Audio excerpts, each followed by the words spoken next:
Hello Tuni Kuki News Vezo se na bon chawin lem nei vin tunin chong news za chom hin sei kin hoitin Salman Khan chong he Pakistan ten thing noi a hi ti a hi nasata ango na nei ve ti a hi in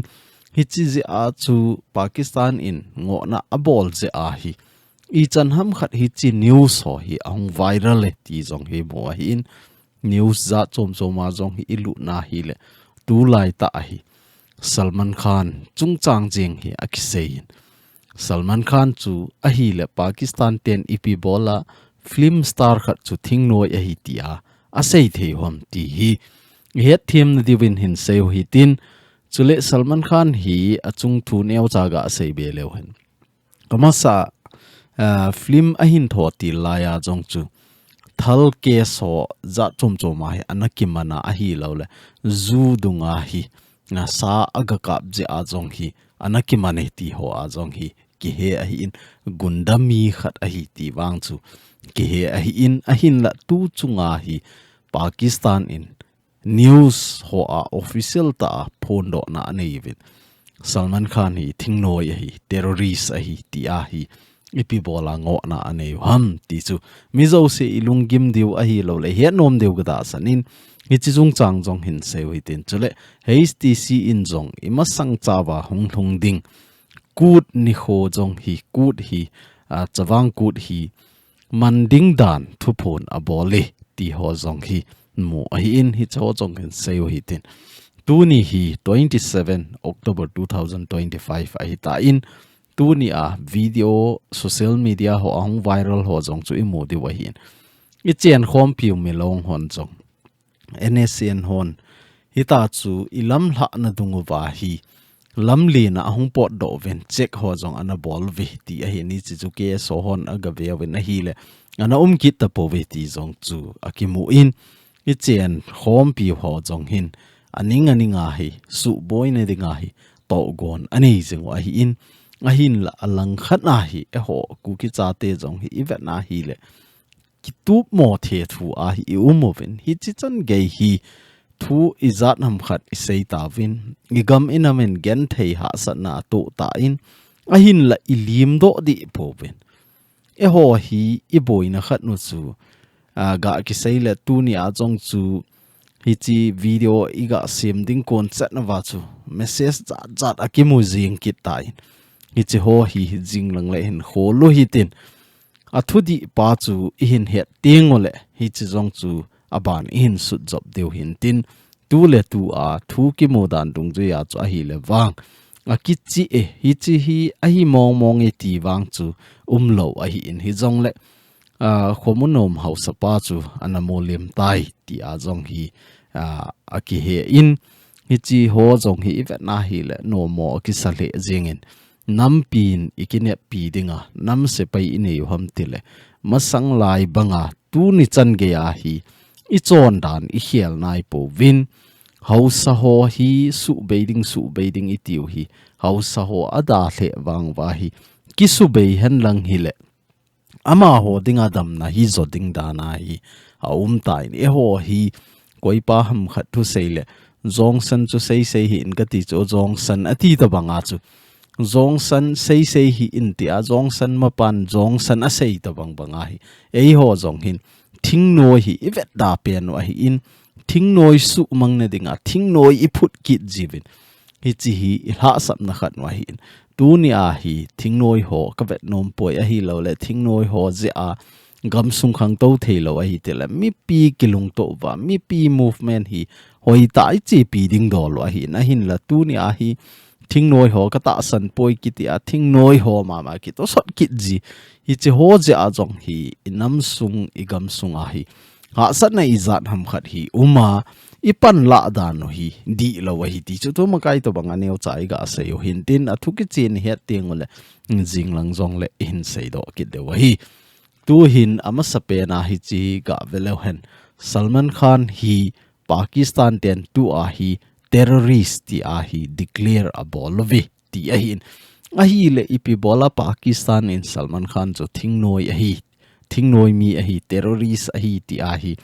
phone do na ani hom tele hi chi hi Salman Khan hin du hi chi Abu Dhabi kiti Saudi Arabian capital hi Joy Forum ananeyu ahin entertainment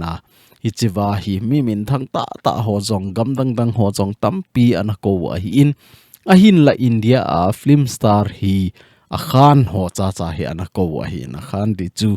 Salman Khan hi in Amir Khan hi in Saruk Khan hi in hi chu ho thum jong hi anako wa hi ta chu anazaw hi ni chi Joy Forum hi aga zaw na wa chu Salman Khan hi thudo na ne yu hi chi thudo na anei na wa chu Salman Khan hi ding do Indian film star chungchang a hi lo le Indian film company ho achi dan le sumu dan ho hi anaseya an holim na chu hi chiwa hi ama hin Balochistan hi anamin pha kha a hi in hi chi anamin pha kha je chu Salman Khan hin Balochistan achomin asain Pakistan achomin asain hita cho atum tuma asaya hi le chun Balochistan jong hi country khatna hi apom hi hi chi support abol hi ti to banga hi Pakistan hoi nasata lunghang hi ni chwai ga velo chun Salman Khan hi in Saruk Khan hi in Amir Khan hi in ama ho thum ya na ko hi hi chi ako na wa hi Salman Khan hi ding do ama hin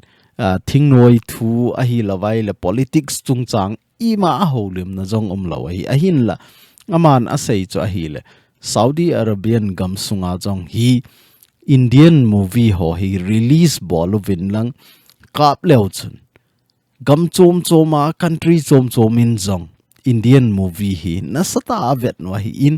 hi za chu Saudi Arabian in jong Hindi movie ho hi nagam sunguwa release bol sa leo chun nang hon jong sumpha be pi namu de wa ya scroll tela namu de wa hi ti a hi ana seina chu country dang ho a video ho jong cho social media hi in a video wang kain ta do loading hi in a hin la na vet no vaile x ho a chan ho leo chun namu de wa hi chiwa Salman Khan en a seina a cha hi le Indian movie ho hi India gam si in avet a hi po in gam danga country chom in jong a hin vet a hi in hi chi country ho chu ti a ho country min ho a hin sim na a chu Balochistan in jong a ven Pakistan in jong a ven ti a ho a hin sei le Balochistan le Pakistan chu atum tuma a hin sei do kha pha na chu Pakistan hoi lung hang wa dunia hi chi a sei na a chu Pakistan ho hin Salman Khan hi terrorist hi Balochistan ho a support ne ti ai lung hang wa hi na ji so Pakistan gam sunga jong hi Balochistan state sung ti ding hi tain hi chi province sung hi nasata army ho jong hi ki got na nei wa lom changa hi achi jing lo wa hi le koima Pakistan army ho jong hi Balochistan gam sunga mo lut ngam lo hi in aji chu Balochistan hon jong nasata ki phin na nei wa gam sunga politics hi ta hi lawai le sepai ho hi ta tai cho pombi se lawa hi atuma ki vai pu dana hi umu a hi ta in hi ja chu ATM khana Pakistan sepai hon jong army hon jong Pakistan government in jong Balochistan hi ahin tholel wal jiting lehin agam sunga hi air strike ho abol ji ahin hi chiwa jong hi news si ga velo chun September la jong chu nasata maoin hita chu air strike ho na bol wa hi chi air strike bol ho wa civil mi hita ta hi lo le thing noi hita chu a thi ti to banga hi bom hi khum wa hi chi chu international a ko na UN a ko na thudo na hong ting le hi chiwa hi thing noi ho akiselin bom ka hi humai ti hi a hin tu ni chan ge a hi India gam sunga hi thing noi izat jong le Indian government in helicopter a hi lo le jet fighter mangcha gam sunga hi Mizoram gam sung anadel lai wa cho na hi wa hi na hin la tu ni chan ge a hi ivet na hi le India gam sunga hi thing noi izat jong le Indian government in hi chito bang hi bol be sel talo a hi in a hin la Pakistan hin agam sungo wa TTP ho a hi in a hi lawa hi le ngi Balochistan ho a hi in ama ho chunga hi ama ho gam sunga cheng hi hen ama ho citizenship nei hi zong le hita chu jet fighter ho helicopter ho mangcha Burma gam sunga junta hon PDF ho delwa bom hi khumbanga hi agam sung zenga jong hi bom hi khum zeng ti lo chu bol theidang nei ta lo Balochistan ni atuma ke vai po da na hi a hi ta in hi ta chu Pakistan jong hin na sata adau dala atho lel he a hi in hi chi Balochistan hi sentiment jong sang ma hin hi chi ka la a chu tu chunga Saudi Arabia na Zoe forum a bol na wa Salman Khan in holim na ananei na a chu a het hiel jong hi mai the a hi in Balochistan Pakistan ti atuma aga seido chu hi je a chu tu chunga Pakistan hoi lung hangova Salman Khan chu thingnoi a hi terrorist a hi ti a hi declare a bol a hi ti pa chu het thim thein dewa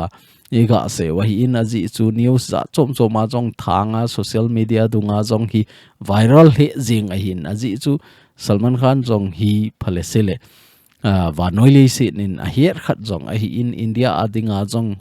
actor la jong amin chi loi khat a hin tu ni chan ge ya gol hanga hita hu pangjing khat a hi ja chu mimin chi khat a hi ja chu hi chi to bang thu ahung oma hi le mun chom choma social media ho ajong ahung ki the a hi le hita chu mi tam pin hi chi chung chang a hin sei kha a hi ti pa chu I het thim na divai ga se wa hi in chule ei ho langa jong popular mama aumin ichi lamza thangin lim ki ka ma kei phai sunga ka umin mei tei gam sunga ka umin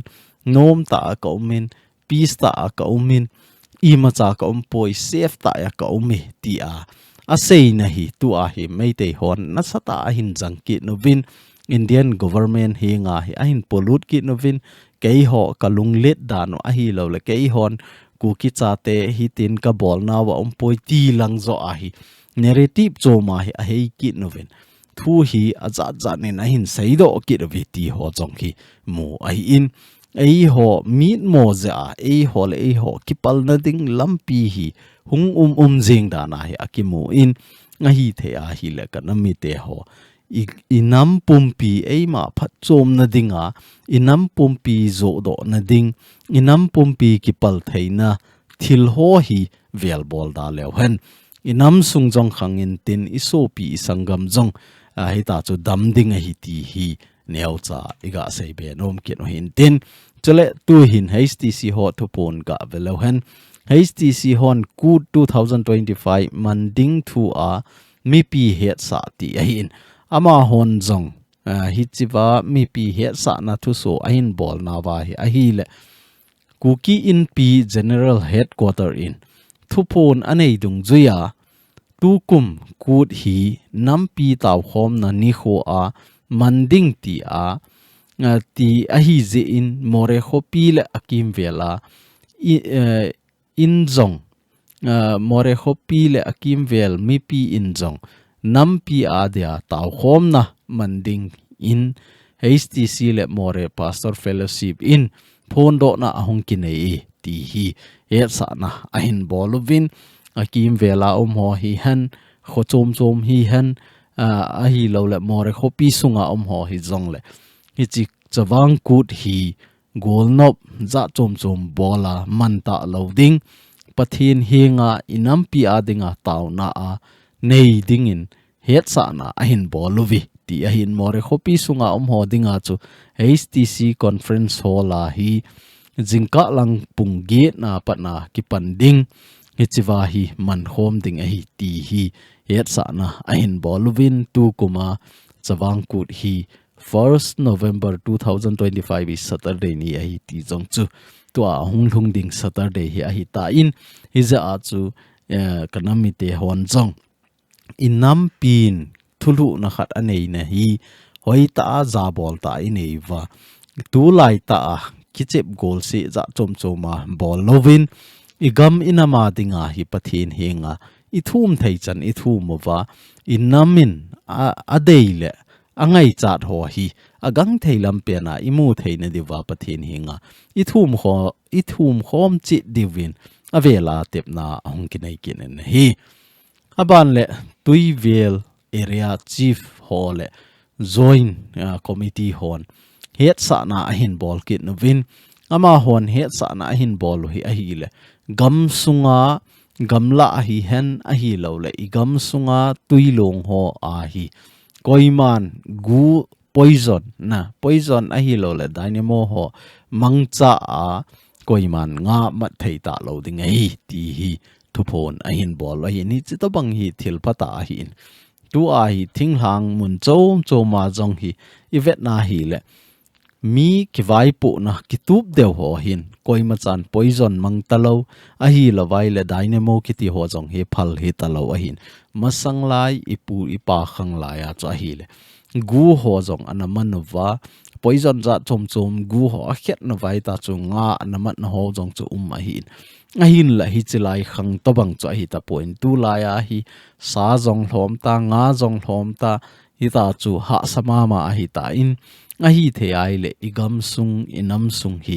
ei ho le ei hon ikilung se no vai ki ven bit lo wa hi le koiman ei ven bit pi lo ding a hi ji chun tuilon na ho a jong hi koiman gu le dynamo mangcha nga imat theita lo di wa hi koi to bang aman a hi lo le hi chu to bang hin zanga nga hin man a uma hi le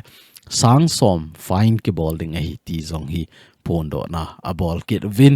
abana ama hon a sei be kit na wa chu a hi le sa hi hen nga hi jong le hi chi gam kol sunga ho ti lawa hi koiman sa jong amo ka thelo ding hi ti hi Hetsah na a bol vin uicha mangcha a ngita chu sa del ti ho jong hi I bol ta lo di we ti hi tui vai area chief ho a ko na jong Hetsah na ahong ki bole ti chu iga phon be kin hin tin tu hin Kuki Inpi Saikul Gamkai a ko na Hetsah na hong ki bol ho ga ve kil le hen Saikul gam sung a BLO ho ko ma Hetsah na le tip na ti a hi in Saikul AC hope sunga government na tong BLO ho zo si hi nga Hetsah le tip na chu a hi le tu ka la electoral role a hi lawai le electoral tha sim na ding chungchang ho a hi in ni chi hi election commission in 2025 ho to vet to ding hi chi ho to chun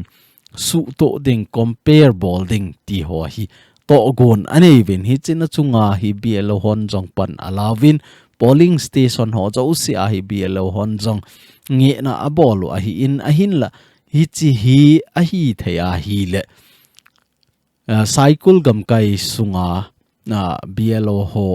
a hi theya le CSO ho to ki za ma to ngain hi chi hi pha Chomkhat ni nga vinlang CSO ho to ki veto hanlang igam sungwa Manipur government thilgon le na to hi ei ho kukite adia lungmon pi thei a hi ta lo je in na to dia lom nakin no hi zong le na to diwa lom nakin no hi zong le khonung khoma le ipi hung hlung ding ham ti sei thei a hi lo je in igel khom ova ikiphat sa toka wa phat Chomkhat nana Khongai diwa Hetsah na le tip na hong kin e ti hi Kuki Inpi Saikul Gamkai in BLO ho henga hi Hetsah na ahin bolo hi ti zong chu nga hi chiwa hi Kuki Inpi Saikul Gamkai information secretary akona Hetsah na mu hi ti zong chu iga phon beo hin tin chule hi chi Saikul Gamkai adinga hi dammo veisit a hi lo le boina za chom chom akitu ting le ultrasound ho jong hi poimo hi in hi chi ho jong hi pu he jang ho lamkai na a ultrasound ho jong cho do ai tai ti hi ama hon jong thu phon a hin boluvin hi chi to bang to gon kinei ho hi thil pha hi in tu le tu a hi kanami te ho mi hlom cha hi hi tin a hi lawai le nei lo cha hi jong lew hen kilung to ta ipan wa hi la ban bana ultrasound keu hi lo CT scan ho chan ge jong hi kicho do theu I bol do theu I gam sunga ha sat na gen theina ting le gam pam za chom chom de la thai le talowa I gam sunga jong hi I kivet kol theu a hi ti hi I ga phon theu hin tin tu a jong hi gal inei lai di wa chu I boi dan dan chu koi ham kha chong ki to a hi le I gam sunga la ki zen nom I gam sung ti lo wa chu la mundanga ki podo nom lo a hi wa nga alo thei lo wa I ta chu ki podo ji a nei lo te hi ban no wa I thil bol ho a hi lo le gal bol ho bang chu gam dang zat dang in police in zong case za chom chom ma pan thei khat zong hung hi ji a hin ha sa ki sama ma hin la tu a ku ki cha te ki gong taw te ti a hi le ki got na mong lawa hi ta hi e ho ki ka ki boy na isim wa ho le ho chunga I ha him le jiu hi da ki sa in hi che ho sa nga hi tu a I gam sungu hi separate administration ka dei ta vi ti wa hi le gam sungu hi isim tu phat no hi tai I gama dinga hi ipi boy na ha sat na zong le ka gam pot ka gamu dal halowa ka gam sungu wa hi iti ka ki veng bit thei di vem a hi lo la ka gam sungo wa hi iti ke ho dinga thil pha chom ka bol do thei dem ti ho hi lunggel phat a hi tai ti chu neu cha e ho nam sung hi hen a hi lo le gam sung hi hen gam dang dang ho thil so ho hi zong le het thei ne dewa tu ni a Kuki news mang cha a